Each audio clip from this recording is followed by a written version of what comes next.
I'm an earthworm woman. In the mornings, I fill my tanks by breathing the energy of the sea and tasting the power of the sun penetrating my skin. There's an air of no care, which comes with age, and I hold my head up proudly, liking who I've become. I'm not afraid of smells, or dirt, or to walk barefoot across the stones. Sometimes I wade through the shallow water just to embrace its fluid element, my hair often crazy and loose, being pulled by and flying in the wind. I can be glamorous if I want to, although makeup was never my thing. And I've learnt that life is for living, not fearing, and so I absorb it like a sponge.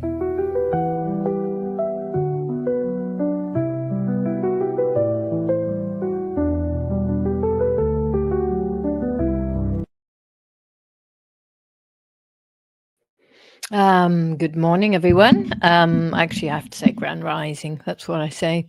In Melbourne, we still grand rise, even though the last 2 days, it's been like walking through a blizzard out there. But you know what?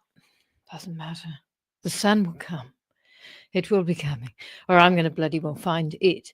Anyway, so good morning, everyone, and welcome to another Earthworm Woman. It's number 65. I might have skipped 64, but anyway, I'll have a look. Today, I've got a beautiful woman called Suzanne coming on. A lot of you might know her. I meet lots and lots of women at the moment. It just seems to be, without doing anything on purpose, I seem to talk to a lot of women, I suppose, and I meet them just in different situations. Often on the beach is one particular woman I've spoken to recently, and there's just this amazing connection of openness and wanting to sort of be there for each other, support each other. And I'm very, very much interested in that. I'm very interested in women supporting women specifically. I'm not anti anything. It's just that really fires me at the moment. And I've got loads of things that I want to get on with, that I'm doing, some of them with marooned and everything, which is just automatically women at the moment doing that, apart from the actors in the play. And so it was a very interesting, I got a phone call from Suzanne, and she said, I want to come on and I want to talk about my past. And hi, Denise, or Denise D. Don't know you. She wants to talk about her past. And I think somebody, who was it? Oh, yeah, no, Jeannie. When I was just talking to her, she said, maybe it's something about the awakening that people, they're ready to undo stuff, and just, I think the magical thing is, I believe, talking. And so she's gone. Did I bore her away? I was just about to bring Susanna in, and she's just gone. So I will wait for her to come back. Yes, no, she's I met her in Melbourne, and she's just got this power of positivity and energy, which I do wonder often, Grand Rising Belinda, whether women are very good at putting out the front, the positive, the face, the smile. They talk to each other. And I've had a great weekend helping my friend move, and it was just a really nice thing to do, and that was really tiring, and up and down the stairs lugging boxes and blah blah blah. But there's a beautiful bond connection that just happens anyway, and we talk away. I have to keep talking, I'm afraid, because Suzanne has vanished, and if she can see this, I would just suggest just keep trying, just keep coming back in. And so what was I saying? Yeah. So I think we can't hide. We have to just connect with whoever's around and um, make sure our sisterhood is very strong. I'm just going to have to text her to see what's happened. She's up in northern New South Wales now, and I think perhaps where she is, not got the greatest internet, which is really strange, isn't it? Because I thought they put all that shit everywhere to make sure that the internet was really here she comes.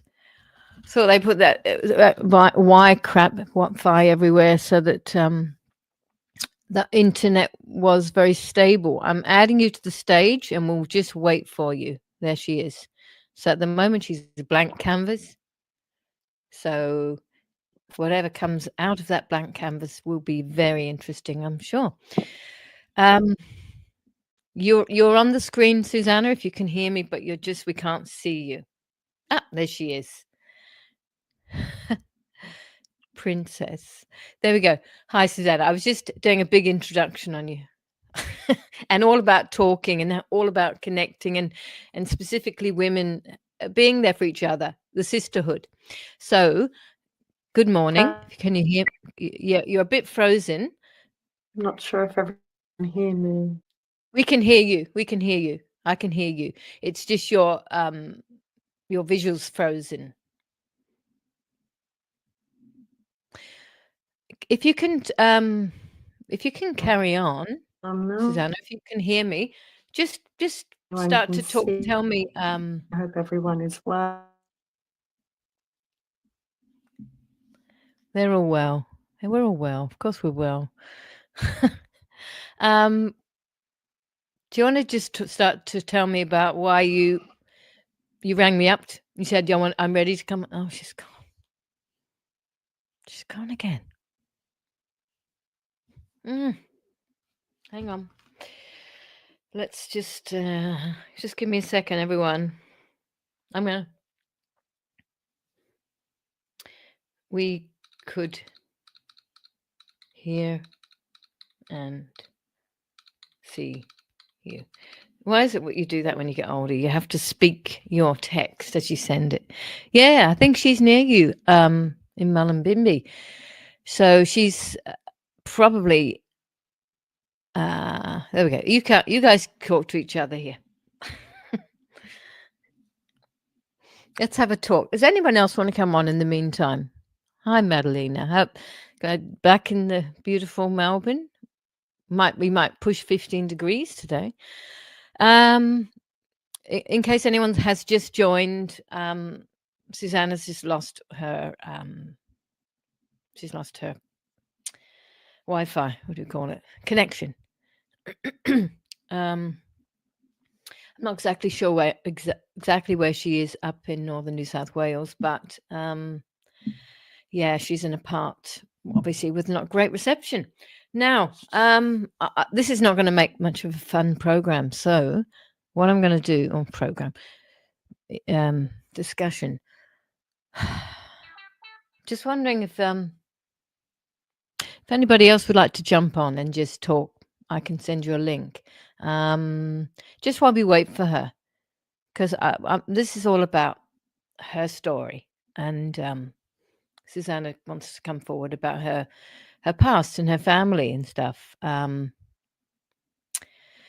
So if anybody would like to come on about that, come on and talk about that, or not talk about that, just talk about anything different. No, I'm not really sure what to do here. I might have to just stop the whole thing. Sing about Canada. I'm not singing about bloody Canada. Does anyone want to talk about? Well, here we go. Is anybody in the area of Colac, Cororook, Geelong, any of those areas, or even Melbourne? Hi, Lynn. Why don't you come on, Lynn? I met you way back at the beginning. I just wonder if anyone's in those areas, because I'm I'm back, as people may know, getting marooned up there for the farming community and, well, anyone in that area really who perhaps who hasn't seen it. And this is a powerful piece around suicide, it is, and mental health. But it's also incredibly entertaining. And, it has a lot of laughs in it and everything. So if you're in those areas, it would be fantastic to get any sort of help of, if you know people who are connected to, I'll try and get here if I'm home. Huh? What do you mean? No, I'm saying, do you want to come on here? Because I need someone to come on now. Belinda, why don't you come on?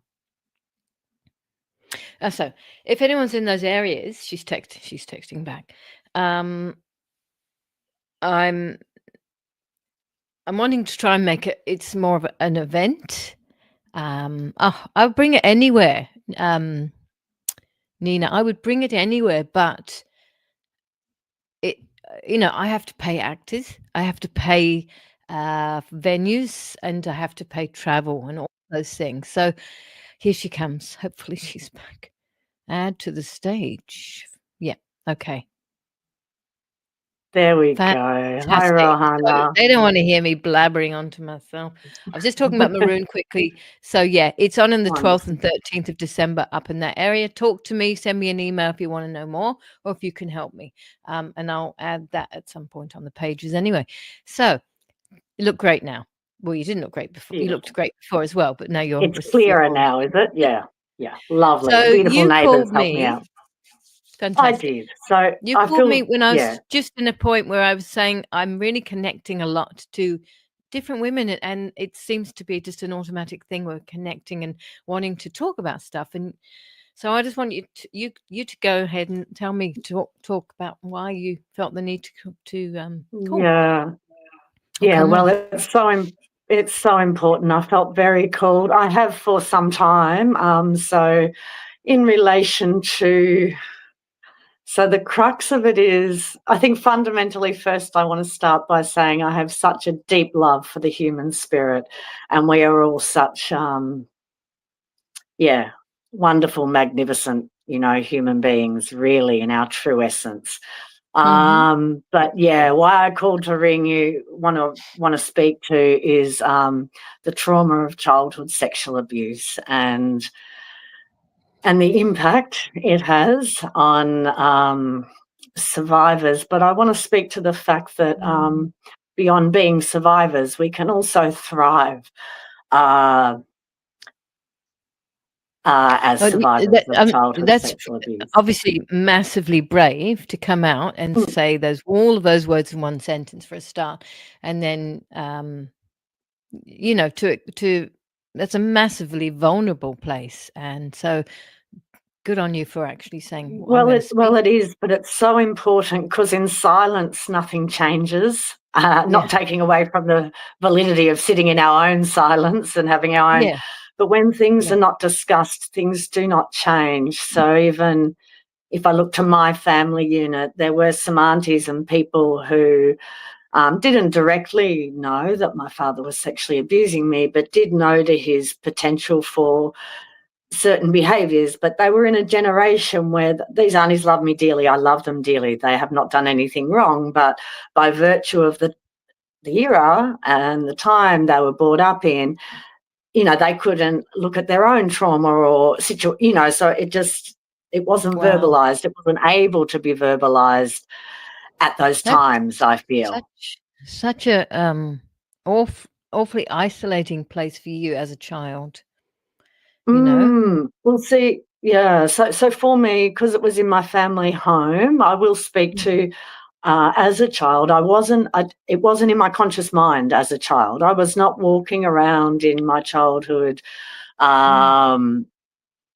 aware our systems, our nervous system, which is something else I will want to speak to at some, but our nervous systems, our body, mind, spirit has an amazing capacity to protect us, to keep us safe, So it literally locks down these traumas that are too much for a young child to take in or process. The child shouldn't have to be experiencing this essentially. But our system has an amazing way of protecting us and locking it down. So this varies. Every person has their own unique experience. So maybe it speaks to the fact that the abuse would have started so very young and does start very young. Do you think it was? The earliest memories I have are when I was 3. So they came back to me. So as I said, it was like, so as a 3-year-old, it was like a tickling game. It was like I have a very vivid memory of being in my bedroom and not wanting him to come in, but I didn't know why I didn't want him to come in, and I just was hoping my dad wouldn't come in, and then when he came in, it was this tickling game, and and he tickled down, to then stimulate, I probably laughed because as a child it's a sensation, it probably is ticklish. I mean, I had to come to terms with that as well, that as a child probably sometimes my responses were just, responding to the physicality of, even though I didn't want to play this game that I was, even as a 3 or 4-year-old, aware was his game, And your mother was around? So she was, but she didn't know. I really, with all my heart, don't believe that what an angel. My beautiful mama, I wouldn't be okay if it wasn't for her most beautiful, honest heart and love. But see, he was a master manipulator, as is the case usually. So, and he was a serial abuser, that I was to find out later. But anyway, so he would, he put mum down a lot and made mum feel stupid. So when I did remember as a 20-year-old, and then the memories just all started flooding in, but when I had that first memory and really knew then clearly, and let my mum know, she was already not with him because he had gambling and other problems as well. So she was not with him from when I was 16. So that's when that abuse would have stopped for me. Right. And I will say, sorry, I'm probably going to go in different directions, but I will say that anywhere. There's no right way to go. Anyway, yeah. Yeah, so I had the first memory I had in my early 20s. Right. I'd had so I was a high achiever all through high school. I had the beautiful outlet of dancing. I went to the College of the Arts for my secondary school. So having that outlet was paramount, I think, to my well-being. I think that's why otherwise, if I hadn't have had something I was so passionate about and enabled me to release some of the excess emotion, even though I didn't realise, and be able to prove to myself I was okay. There's this theme of there's something fundamentally wrong with you, which there is not. But so for all those years as a child into whatever, until he went, you kind of didn't acknowledge it almost. You just shoved it down somewhere. It was literally locked away. So later in my healing journey, because it took many different, it was a long journey from that moment of first remembering. I had a nervous breakdown. I didn't know why I was having a nervous break. So I'd been and lived in Japan and worked in Japan for a few years, and learnt Japanese quite well, and then came home, and I was supposed to be going to Sydney to run the children's pantomimes they used to do in the shopping centres. I had worked doing that when I was 15, 16, 17. So I was supposed to be going to Sydney to do that again for the people I knew who ran it, and I had a nervous breakdown, so I literally could not leave the house, could not get out of the fetal position. What do you think happened that made that happen? I think the system couldn't run anymore. It couldn't, it had been running on cortisol. So when we're in that stress, that fight, flight, freeze component, our body is producing excess cortisol all of the time, And when we're running like that and something's being blocked, at some stage the system's going to say no. So it just it just stopped, and I did not know why. And yeah. But you've been to Japan and everything you said before that. Wow. Prior to So that, it so it was wasn't. really hard to comprehend. This all sounds interesting now, but Yeah. at the time I remember thinking, how can I be so scared and not be able to get out of the fetal position in the safety of my own room, in mum's house, in my hometown? I've lived on the other side of the world, like how is it possible that, anyway, so I realised now the nervous breakdown, that was because I was bawling, and it was my system's way of releasing some of that excess emotion that was bound so deep inside. And it took a few years of that emotion and I was suicidal. Yeah, it was a very difficult time. It was a very difficult time. Yeah, I'm very grateful I was at my mum's house and had something to whisper to me to Your stop mum's that house, I needing. mean, you were so young.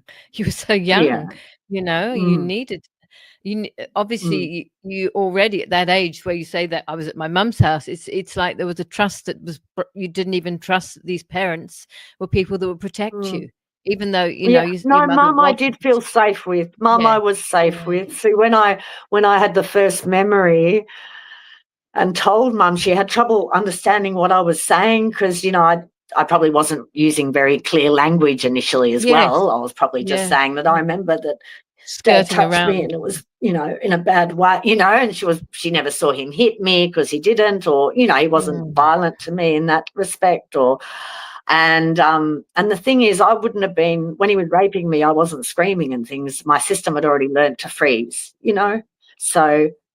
Do you remember, I mean, you don't wanna go, I know, probably Mm. don't want to go into too many details, but do you remember or how often it was? How many was it every day you're living in this?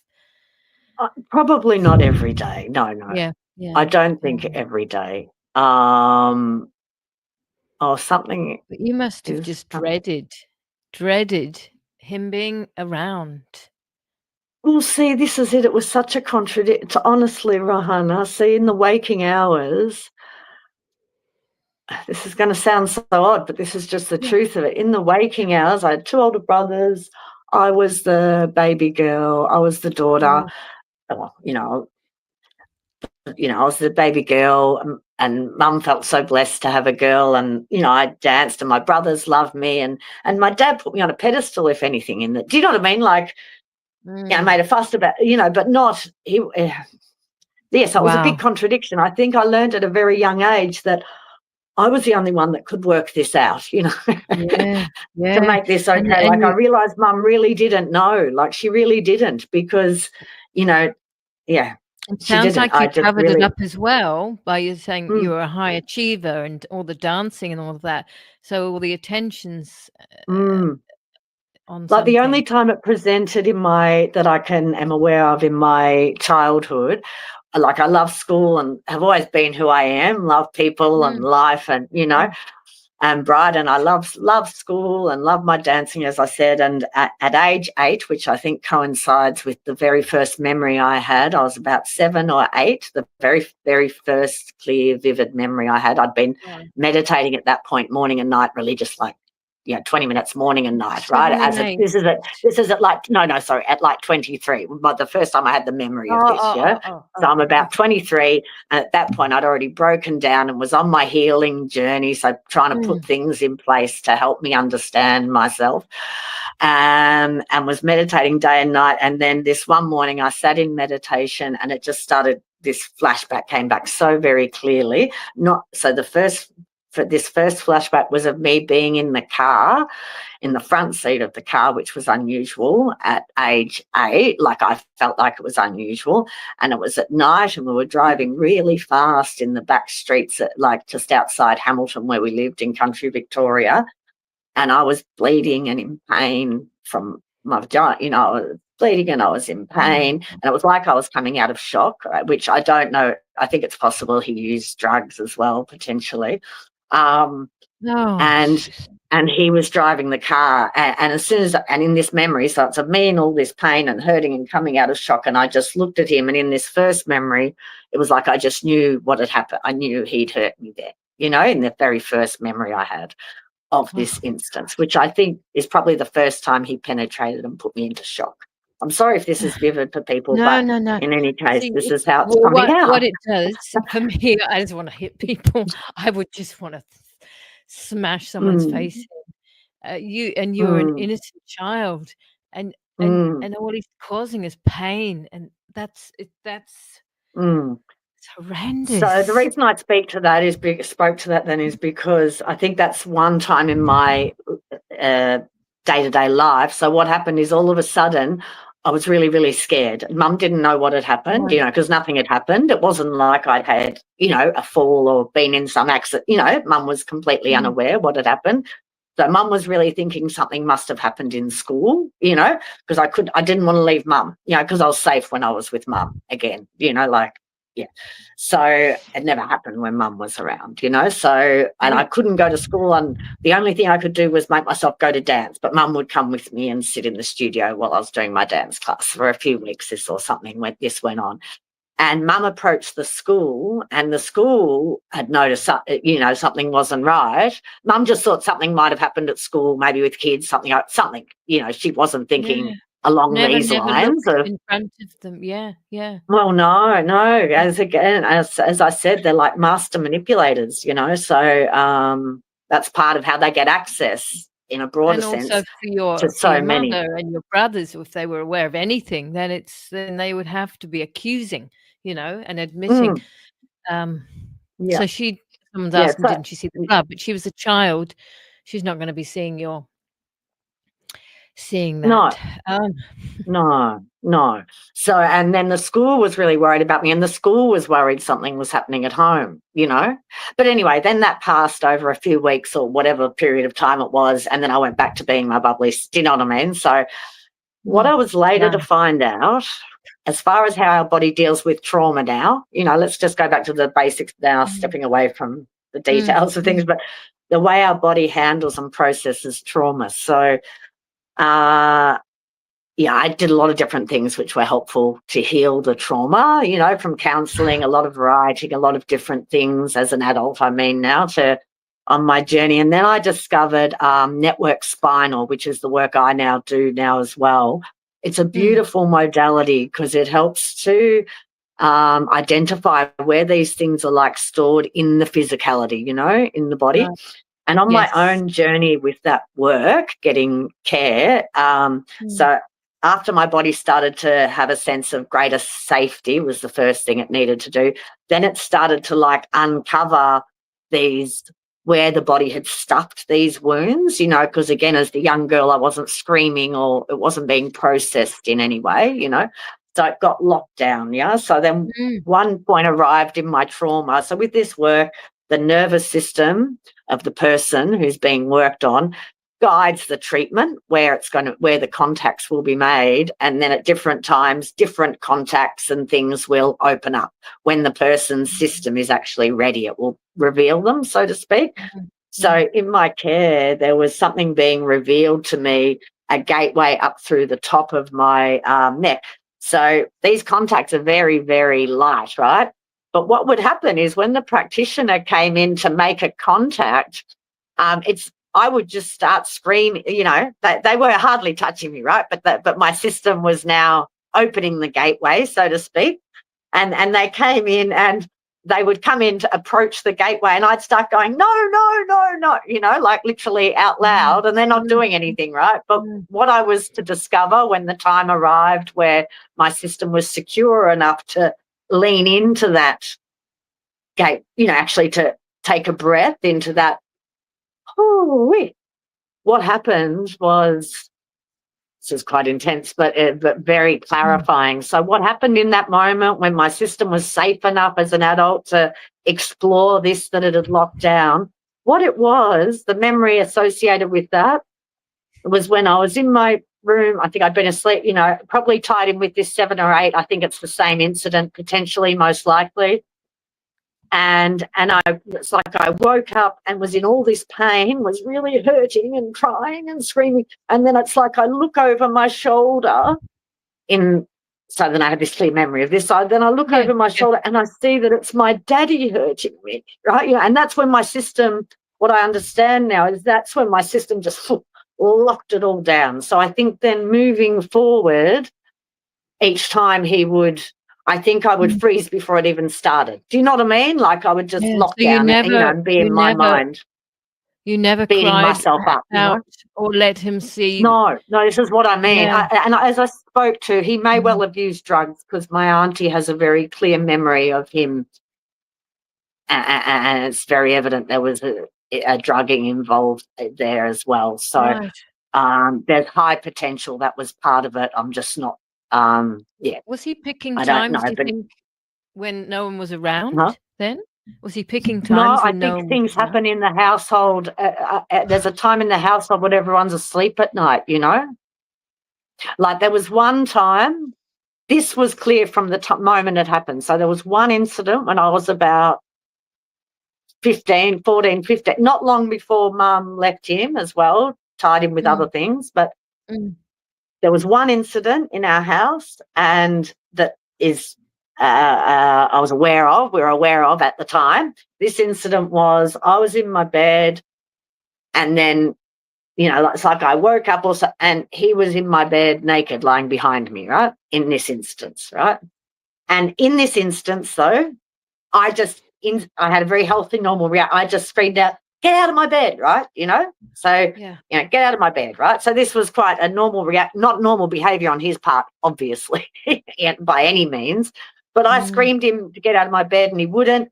And then I went into Mum's room, "Dad's in my bed and he's naked," and my brothers came out of their rooms that night and they were angry at him, and Mum said, "What are you doing?" And he said, which is quite interesting, I was to find out from someone giving legal advice, they said that is quite telling, because what he said was, "Oh, can't a father just give his daughter a hug?"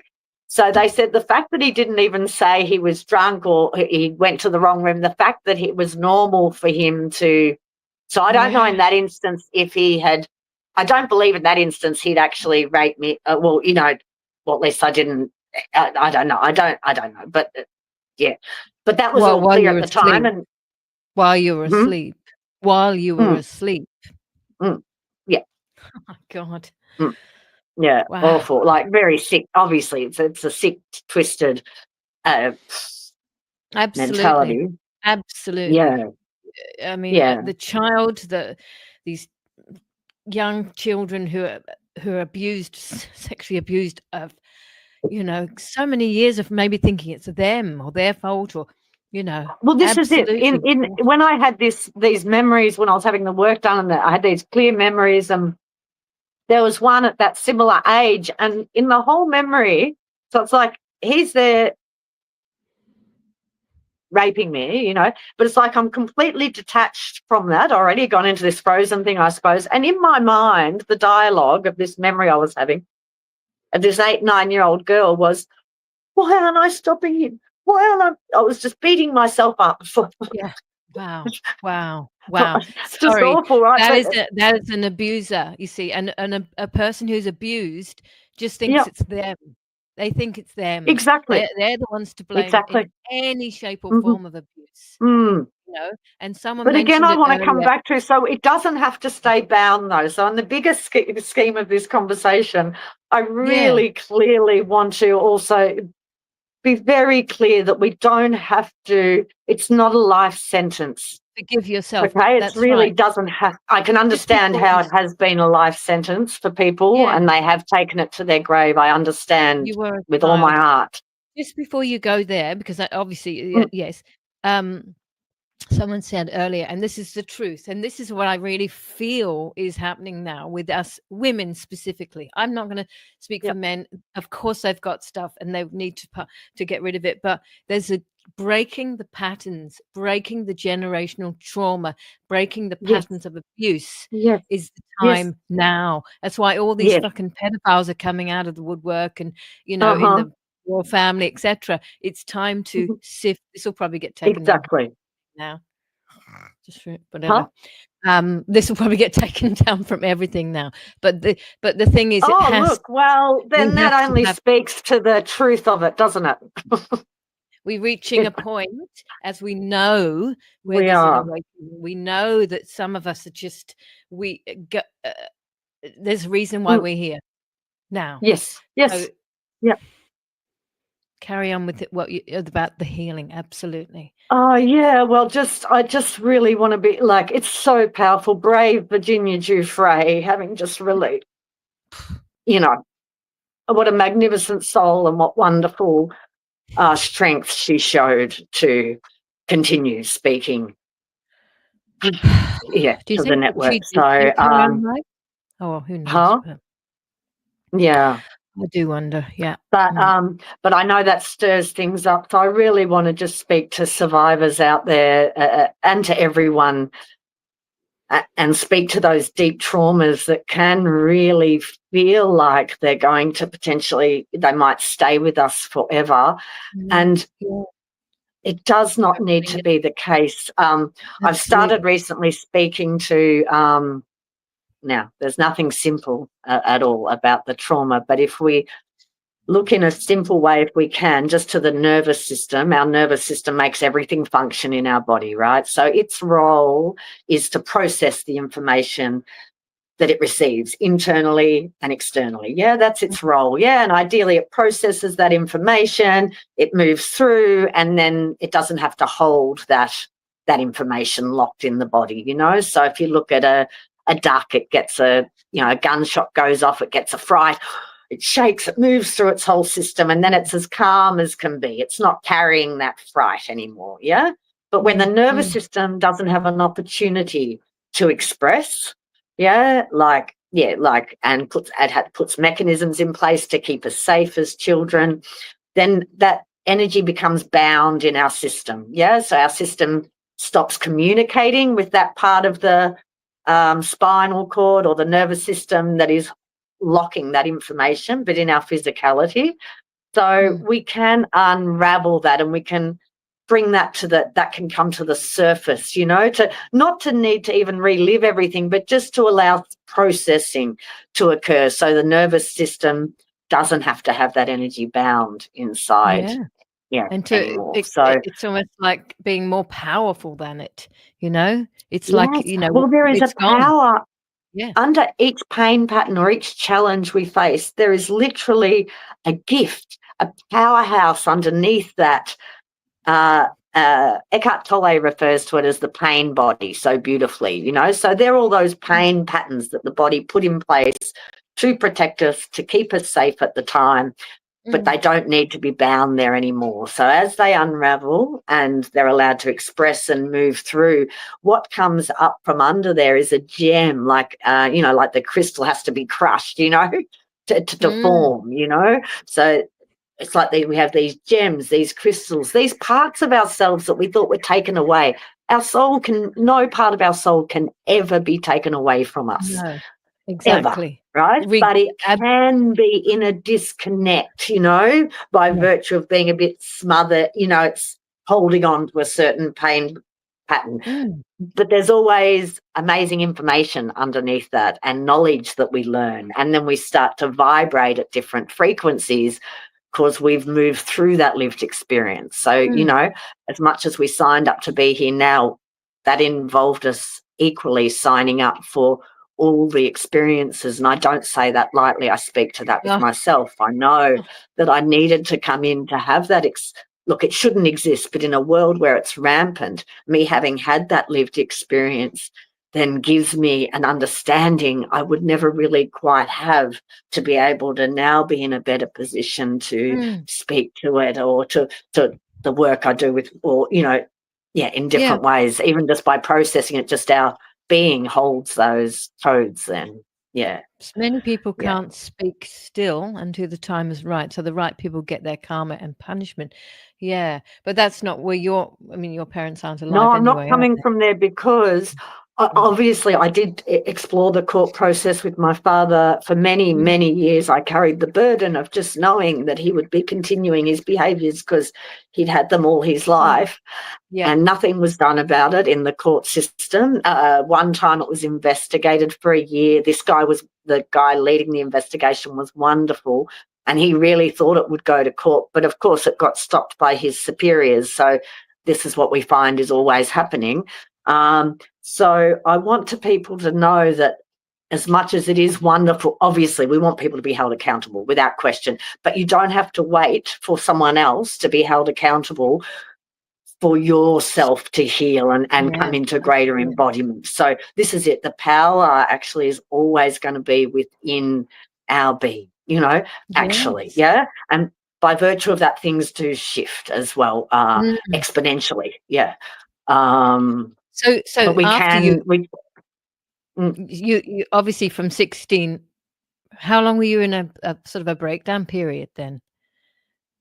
I was so I finished secondary school, 18, and I went to Japan for a few years. Okay. After that, Yep, and then I came home at like 21, just before I turned 22, and then that's when I had that breakdown, maybe an 8-month period of solid breakdown, shall we say, and then I started going swimming at the pool to try and get some energy, and then moved on a little bit, but then I broke down again. I still at this point hadn't had any memories, so I didn't know what was causing it. So that was quite very hard. I felt like I wished I could have told Mum then, ironically, but I was like, I wish I could tell Mum that, I'd been on drug or, I'd been raped, because I didn't know then, right? So I was thinking, I wish I had some reasoning. I didn't understand. I was in a prison.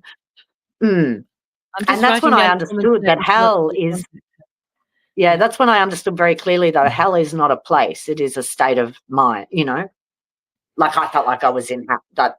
I'm very clear about. In the same way, heaven is not. It's all a state of beingness, isn't it? Which is probably quite simple, but you don't have to obviously talk about anything. But how was it when you did tell your mum, or you did talk? You were so when I did remember when I had the first memory, and then when I did speak with my mum, well, she'd always known I'd been honest, so she believed me, but she didn't quite understand. And then she rang, I think it was called the sexual abuse hotline. It was child sexual abuse. It was just a new thing that was starting to come out. But when she rang them, they asked her, has your daughter had a nervous breakdown? Did she seem to be always running? Like these few different questions. And Mum was like, yes, yes, and yes, And then they said, well, she's not lying. And Mum said, no, I know that, but how could I have not seen it? Because Mum wasn't like wouldn't matter if she was, but she wasn't like a career watch. She was very much a mum who loved her kids and her home and was there, working in the family businesses. As far as she goes, it's a reflection on her, Yeah, she carried a big burden because when I spoke, it then gave a voice for my auntie to speak, who had been horrifically abused by him and had never really had a life. I'm really grateful life took me on a journey to find tools that helped me to move through, because... he abused his sisters as well. So Mum's parents had a daughter like unexpectedly. They had their 4 kids and then they had a daughter who was 12 years younger than Mum or something like that, 15 years younger than Mum. Oh, your Mum was the older daughter. Yep. So they had a child by, not an accident, I don't want to say, but a surprise child, a surprise gift. And so she would have been about 3 when, I don't even like saying his name, but when he entered the picture, right?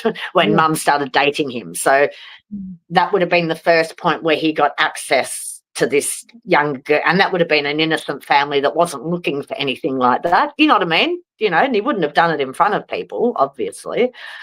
And one of her memories is so horrific, like next level horrific. Yeah.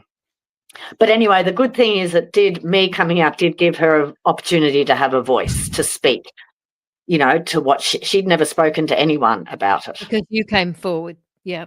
Yeah. It gave her you were about the same age, you're saying? You were roughly the same age as her? No. She was, but she came before. She was... Okay. Her abuse would have happened earlier than mine. Right. Yeah. Yeah, no, he was definitely a serial offender. There's other things, but... I won't ask that question right now, Jason. I think it's really important for you to talk about the uncovering of it all, first of all, on you. That's right. He's asking about you and other relationships with men, etc., and relationships with men, but that's not so relevant to me. That's not really part of this discussion. Yeah, that's right.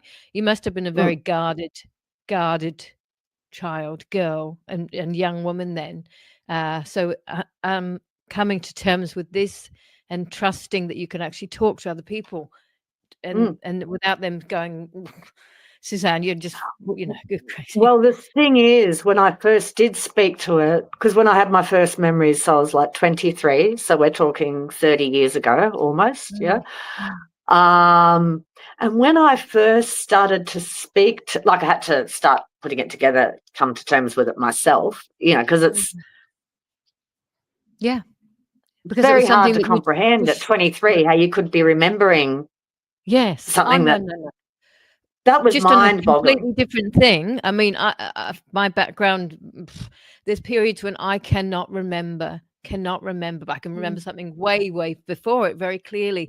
But I think when things are shit and bad things, you just cannot. Well, like you said, that's you it. shove it away This somewhere. locking. Yeah. So you started, carry on with what you're saying. No, you go. I forgot. Sorry. You were talking about when you were 23, how it was starting to. Yeah, and then that's when I first had my first memories. And then so from there it was just so from there it was a journey of, a process. It was a process and it took so I went through different strategies. So writing, just free writing was a great tool for me, just writing without knowing what I was writing. And then often what would happen, I'd go through all this, beating myself up, actually, language, because that's probably what was going on. But then I would come to clarity. Things would start to present. Actually, I want to share something very quickly with you. What verbally? I want to share something with you very quickly as an example. Something that I wrote when I'd broken down, but before I'd remembered any of the abuse. But it's amazing how our subconscious, how things are within us, right? So, I've written this when I've broken down, but I have no recollection of the abuse. And I've called it reconnecting with my inner self. And this is what's come out. I know that she's in there. I know that she's sweet. I know that she's someone who I'd love to meet, but she's scared. She's scared of the pace and the power, the lies and the greed, scared of rejection, of being alone, unprotected. But now I know she wants to be found. She's crying aloud. She wants to be heard. So I'll find her. I love her. I miss you, my baby. Forgive me. That's to my little self, right? Wow. And then I've got, why? Why am I fighting so hard? It also used to seem so beautiful, but now I'm lost in the dark. There's nowhere to go but inside. I'm tossing and turning and screaming in big letters, I'm learning the truth. And that was before I knew. It's interesting, isn't it? How we. Wow. Yeah. How old do you think you were when you wrote that? You said. So that was when I was 20. I'd had the nervous breakdown. I was, as I said, writing was a big part, and a lot of it would just be blah blah, and then these little wisdoms of truth would present themselves. That were just on reflection now are so very clear what I was. Yeah. I also, but when I was at school in year 7 or 8, I want to say, we were asked to write a children's book, right?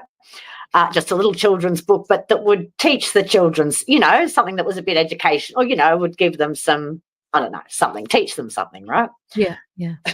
So I wrote this book and I got very good marks, and I don't know how it wasn't flagged, but I wrote this book and it's called, it's about a little boy, so I haven't done it exactly, but it's about this little boy and it's called I'm a Naughty Boy, all right? And it's about this little boy, Jamie, right?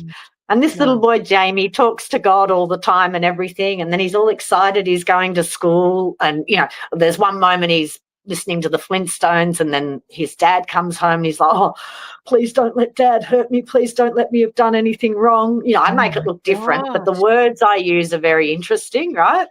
And then this little boy, Jamie, gets excited about going to school, and then his mum says to him, oh, Jamie, you were a silly boy falling off your bike, and getting all those sore marks. And Jamie said, I didn't fall off my bike, Mum. I know what you're doing. You're tricking me, And then the mum says, I don't think this was my mum, but anyway, but then the mum says, Yes, I was tricking you, Jamie. Now, you can be clever and trick all your friends at school, right? And not tell them they're your naughty boy marks, right, is what I was calling it in the book, right? And every time I wrote my name, the word dad in this book, I coloured it in black, right? And then, anyway, so it goes on, and obviously Jamie was getting physically hurt, but what I was calling it was naughty boy marks, and it was interesting wording, Yes, and then in this book, so one day at school, Jamie loves school. One day at school, another lady comes in and she wants to speak to the children about if they get touched in a bad way. And then she asks the kids, if anyone's ever been touched in a bad way, you can put your hand up. And all the kids put their hand up, and one girl was touched in a bad way because her cat bit her or something.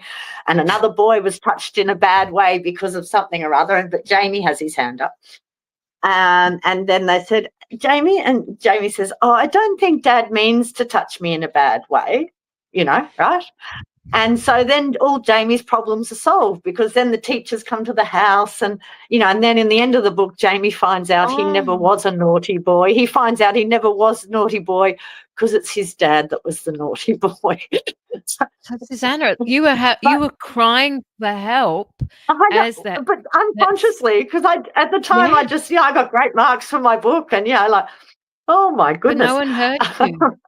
No one heard you. No, I didn't hear me until years later when I remembered. And then a faint memory of this book came in my head, and I'm like, please let that be at Mum's. And when I found it and read it, I was like, oh my God. Oh my goodness.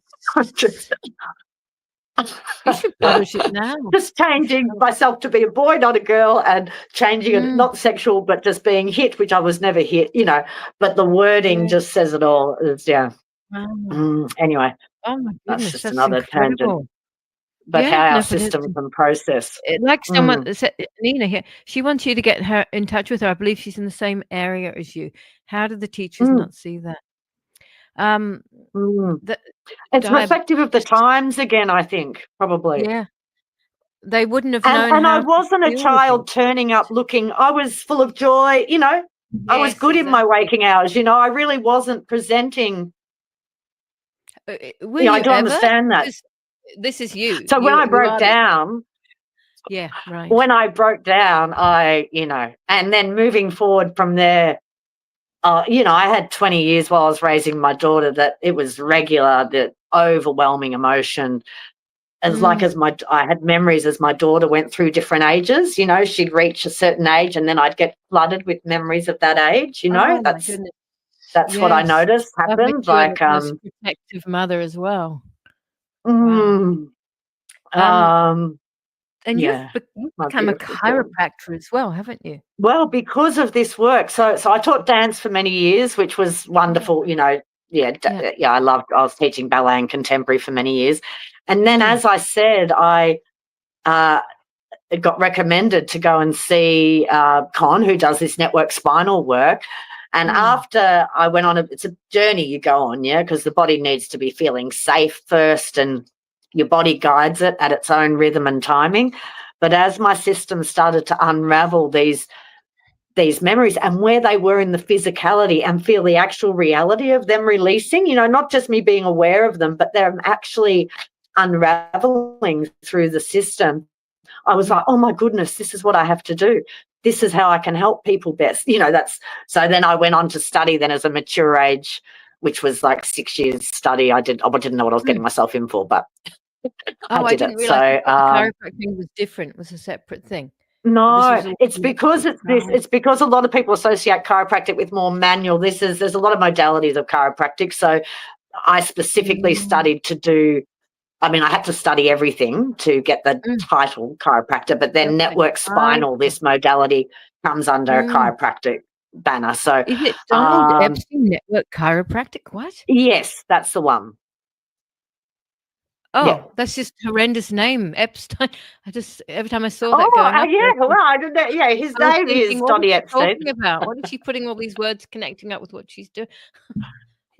How bizarre. But yes, it is. It's network spinal put together by, So it is, but I'm not on here to promote anything, but just more to empower us all to know that Absolutely. It's No never, matter ever, the complexity of the trauma, we can, and our system, given the right environment and opportunity, can unravel, and we can come back to finding the power that underlies any of those challenges.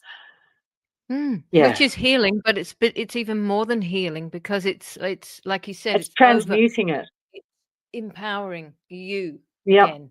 Yeah. And Yeah, exactly. And it's not getting rid of something, it's allowing it to come back into a true embodiment of a learned experience, but it can start to become something more in the rear vision mirror. But what is so difficult for survivors, as the pain and trauma comes up initially, even if it is years after, it feels as intense as when it happened, or it has a level of intensity, but the reason for that in those early stages does make sense if we go back to that understanding that the nervous system, if it can express things, then it can let it go. But if it's not expressed, so it literally means, like, for example, with me, and again, everyone is going to process things differently, but when my body started to feel safe enough to uncover some of the locked areas where it had put this trauma, I would literally be on the table, getting work done. I mean, like getting this network spinal care done in a beautifully held environment. But I would be on the table, and when my system locked in, it just took on a life of its own. And I'd be writhing and crying and, bawling, and, nothing conscious about it, because there's actually other people in the room on their journey, but I couldn't control it because it's that innate wisdom then just moving it through, it's And for other people, it will happen in a subtle way. It doesn't have to happen in any particular way. But this is the thing. We all have our own unique pathways. And we know that also if you hold on to source. stuff, or if you don't get it out or whatever, release it, overpower it. This is how people get sick, holding on to it. Exactly. Yeah, exactly. And again, because the nervous system sort of bypasses that area to do everything it needs to do. So it's not getting the proper feedback. The flow gets blocked. So it's like if a river is the nervous system, and if it's flowing freely, everything is nourished, everything's nourished. But as soon as there's a block on that river, then all the channels downstream are going to start to be undernourished and die off, so to speak. So that's why as we remove these or allow them to rise to the surface, these locks, it's not even getting rid of them, it's more integrating them, so then they get transmuted, so to speak. Yeah. And so you're on the road now, aren't you, Suzanne? Because you were No, not now. I've formally arrived. I've arrived where I know I'm to be, which is I'm at the base of Wollumbin, Mount Warning, and the land here is magnificent. I feel like the mountain called me, and the communities around here. I can't remember when it but was. I was on couple the of years road. ago. A couple of years ago, Yeah, and you I said, was "I'm on the heading road. up," I did. and it all over. Yes. Yeah. Amazing journey. So I went up the centre. We live in a magnificent country, and that was a very healing sort of sabbatical journey, I feel, for me as well, to really, Mama had passed away, and then all the shenanigans in, obviously Victoria. So it was the perfect opportunity and timing for me to have permission to really step away from even the family. Yeah. Unfortunately, my siblings, as a result of all this is something I was going to speak to too. I don't know if we'll go there today or not now. But I was actually going to ask you about your brothers, but all of you've got more siblings, Well, I've got a sister, but it's a bit different. I didn't meet her until I was 12. She was adopted out. She's a full sister. But anyway, I had my two brothers that I'd grown up with my whole life. And we were all really close. Yeah. But when I had the nervous breakdown, that we were still all, that was all fine. They were there for me as best they could be then as well. But from when I spoke my truth, from when I remembered about the abuse and spoke to it, even though other people spoke to it and they have memories of some awful behaviours, their own personal, not the same thing, but different. Yes. Very clear his character, but from sort of that time moving forward, it just became more and more strained to the point where they've been just so very nasty to me and don't speak to me at all. And even at Mum's Wow. funeral, I'd been Your caring for brothers Mum don't full speak to you. time. Your brothers don't Yeah, speak and to you. this is the I do this as I'm very passionate about this as well, because when it happens in the family, I think sometimes, not always, but when it happens in an institutional setting or something outside the family, Yeah. sometimes the survivors then do have a support network of their family, potentially, maybe not always, but often we see that is the case. Whereas often in the family, unfortunately, I wish I was the only one in this situation, it's not the case. It's very common when it happens in the family unit. Then the survivor who speaks of the abuse, the one who speaks of the truth, we're all familiar with this now, is the one that gets, rejected and attacked, like Yes. not physically, but verbally attacked. No, because you are actually you bringing other people down. Yeah, which is another. You're presenting something they don't want to see. With my brothers, it was so hard for me to understand. I was in so much pain. I love my brothers dearly. So for many years, I really could not understand. I could work out about his disturbances with the abuse and his sickness, to a degree, do you know? Excuse me.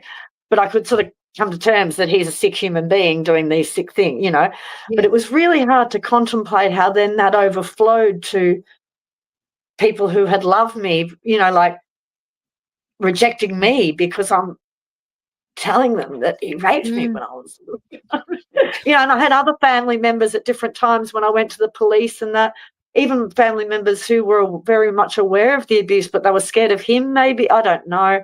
Well, that's what some people are asking, and you don't have to even go there. What happened to him? So you said he went on to have other relationship. He has now. Earlier this year, he has passed away.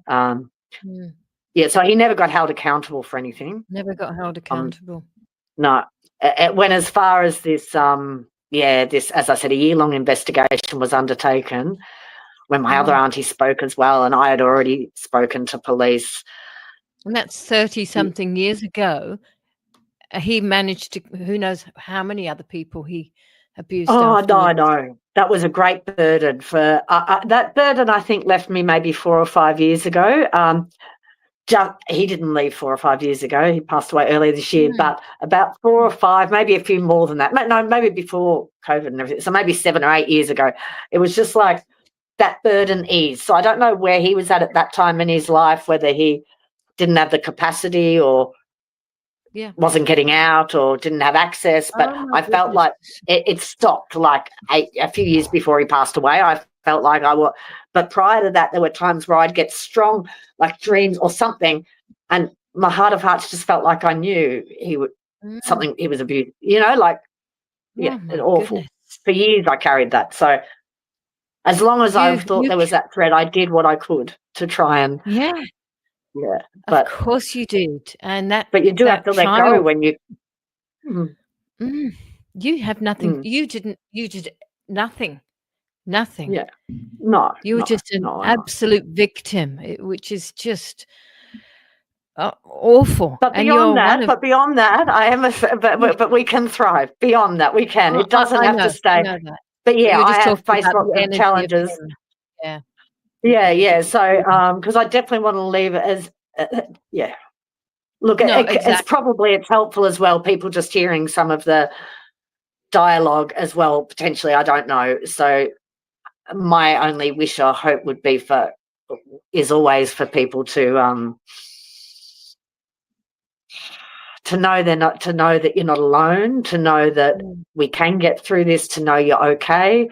And also I wanted to really say that one of the biggest things I had to heal was beyond the abuse or him or my brothers was that broken trust that came down to be a broken trust sort of with self. So the more we can work on really healing that trust and honouring ourselves and putting in daily practices that feel good for us and like putting our feet on the earth, the simplicity of helping our electromagnetic field to anchor and ground in and to write. Free writing was great for me.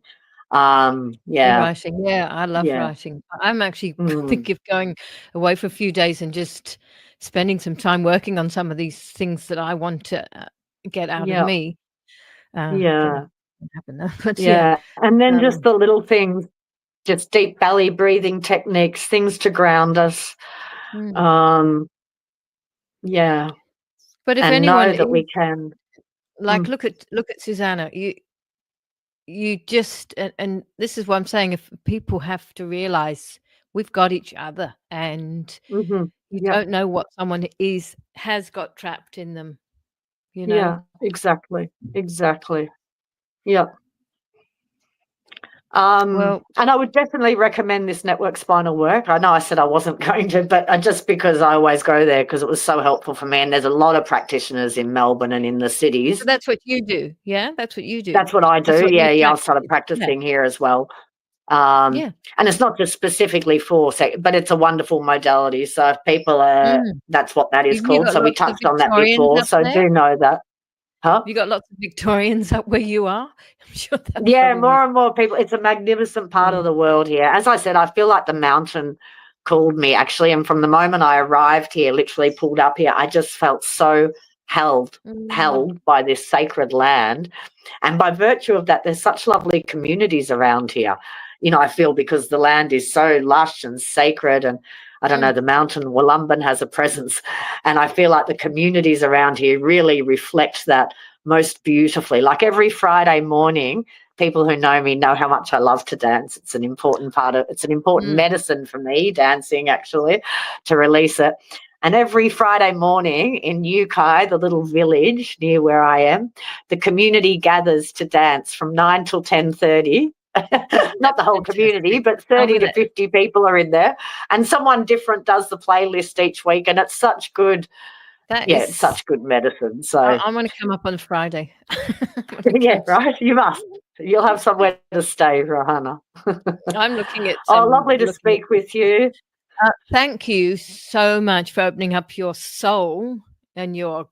Yeah, no, my honour to share. And look, I'd be happy to share some more about maybe not even that, but just different daily techniques, maybe not today now, but different daily little things we can do just little things we can do, you know, to shift our energetic field. And we have to. And get in touch with Suzanne. How would people get in touch with you if they wanted to?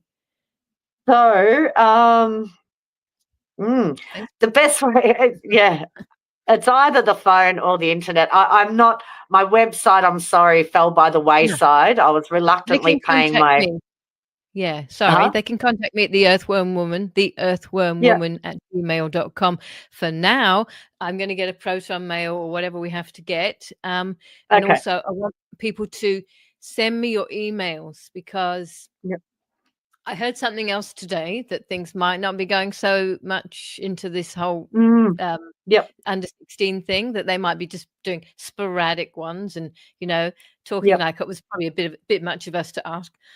But just in case, I'm going to get onto Proton Mail, and so people, and very likely off of all of this eventually. But so we need to start gathering our emails and phone numbers so we can keep in contact. Beautiful, absolutely. Yeah, so people are welcome to contact if they want to discuss further. I'm open to anything that's going to help support. A huge hug.